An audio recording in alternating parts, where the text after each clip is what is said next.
Hi legal fires. இன்றைக்கி நம்ம பார்க்க போகக்கூடிய டாபிக் என்ன அப்படின்னா, ஒரு எக்ஸாம்லேருந்து நம்ம வந்து ஸ்டார்ட் பண்ணிக்கலாம்.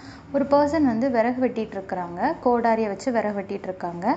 ஸோ அந்த கோடாரியோடைய அந்த ஹெட் போர்ஷன் இருக்கும் இல்லையா, அது வந்து இன்னொரு நபருடைய ஹெட்டில் போய் பட்டு தலை வந்து துண்டாகி அவங்க வந்து இறந்து போயிடுறாங்க.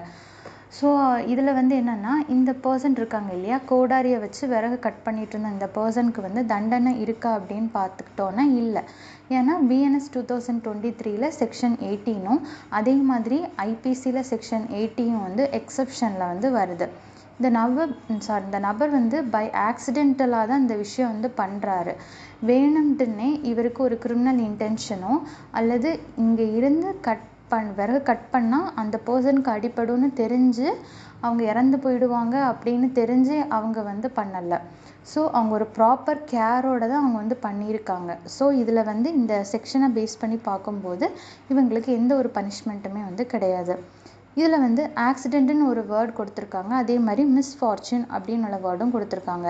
ஆக்சிடெண்ட்டு அப்படின்னு சொல்கிறது வந்து 2 பர்சன் சேர்ந்து அதே விறகு வெட்டக்கூடிய வேலை பார்க்கும்போது மாறி இன்னொரு பர்சனுக்கு படுது அப்படின்னா அது ஆக்சிடெண்ட்டுன்னு வச்சுக்கலாம். மிஸ்ஃபார்ச்சூன்னா தேர்ட் பார்ட்டி, சம்மந்தமே இல்லாத ஒரு நபர், அந்த வழியாக நடந்து போகக்கூடிய ஒரு நபருக்கு அது படுது அப்படின்னா அது வந்து மிஸ்ஃபார்ச்சூன் எடுத்துக்கலாம்.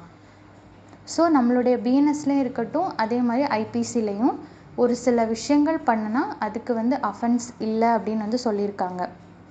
BNSல வந்து செக்ஷன் வந்து 14 to 44, அதே மாதிரி ஐபிசியில் வந்து 76 to 106 வந்து இதை பற்றி டீல் பண்ணுது. Thank you so much.